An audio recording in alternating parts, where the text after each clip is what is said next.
Budget हर चीज include करके 22 लाख तक चले जाता है। ये भी सेमेस्टर की है। आयरलैंड की अगर हम बात करते हैं तो यहाँ आपने ना 1 ईयर की फी पे करके जानी होती है, वो आती है 10 से 14 के यूरोस, डिपेंड करता है। और ये बन जाता है आपका बजट टोटल मिला के 34 से 40 लाख तक। ठीक है, ये आपकी 1 ईयर की फी होती है। अच्छा, मैं सजेस्ट करती हूँ आयरलैंड को इसलिए ज्यादा क्योंकि यहाँ इंग्लिश लैंग्वेज है, जिसकी वजह से ना आपके लिए बहुत आसानी हो जाती है। आपने जो पे करके जाना है, यहाँ से पे करके जाना है, वहां जाके आपने कुछ नहीं पे करना। तो जो आप अर्न करोगे वो आपका अपना होगा। तो अगर आप अफोर्डेबल हो तो आप सारे ऑप्शंस को छोड़ के ना सिर्फ आयरलैंड को सिलेक्ट करो। यहाँ पे जितनी सेटलमेंट की आसानी है ना, जो आपका मेन पर्पस होता है जाने का, वो कहीं और नहीं है। जो आपकी बजट की रेशो है ना, वो 6 to 7 के यूरोज है। यानी आपका यहाँ पे जो टोटल बजट, टिकट वगैरह, ये बजट में ना टिकट, हमारी कंसल्टेंसी, यूनिवर्सिटी फी, एम्बेसी फी, हर चीज इंक्लूड करके बता रही हूँ, ये आपका ऑलमोस्ट बन जाता है 20 to 23 लाख तक। ठीक है, यहाँ पे 1 ईयर की फी पे करके जा रहे हो आप। 1 ईयर की यहाँ से पे करके जाओगे, 1 ईयर की वहां जाकर पे करोगे। यहाँ पे मास्टर्स है ही 1 ईयर का, तो यहाँ पे आपने इसलिए 1 ईयर की पे करके जानी है, तो कोई इशू नहीं है। साइप्रस में 2 ईयर का मास्टर होगा, डेनमार्क में भी 2 ईयर का मास्टर होगा, स्वीडन में भी 2 ईयर का मास्टर होगा, हंगरी में भी 2 ईयर का, फिनलैंड में भी।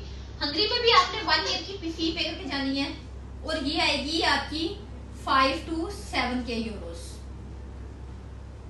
यहाँ का भी आपका 25 लाख तक बजट बन जाता होता है, हर चीज इंक्लूड करके। फिनलैंड की अगर हम बात करें, यहाँ पे स्कॉलरशिप मिल जाती है, लेकिन विदाउट स्कॉलरशिप अगर मैं बताऊं तो 10 to 15 के यूरोस जो है आपकी फी आती है।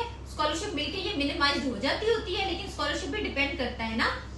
तो यहाँ पे आपका बजट 40 लाख तक बन जाता है, और यहाँ पे भी 1 ईयर की फी पे करके जानी होती है।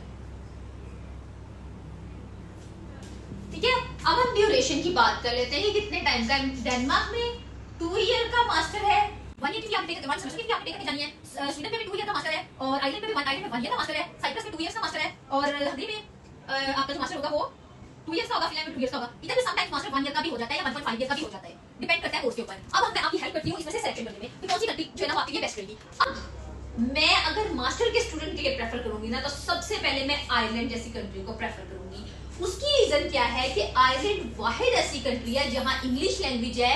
आप किसी भी कंट्री में जाते हो, जाके आपको पहले लैंग्वेज सीखनी पड़ती है, तब तक आपका वेज रेट जो है ना वो लो रहता है। यहाँ पे अगर for example 20 euro wage rate है, आपको पर आवर 10 यूरोस वो देंगे। उसकी क्या रीजन होगी? उसकी रीजन यही होगी कि आपको उनकी लैंग्वेज नहीं आती है, तो जाहिर है जब आप वर्किंग करोगे, ये जो है आपको स्टडी में तो कोई प्रॉब्लम नहीं आएगी, लेकिन जब आप वर्किंग करोगे तो कैसे करोगे? गूंगे बन के करोगे ना।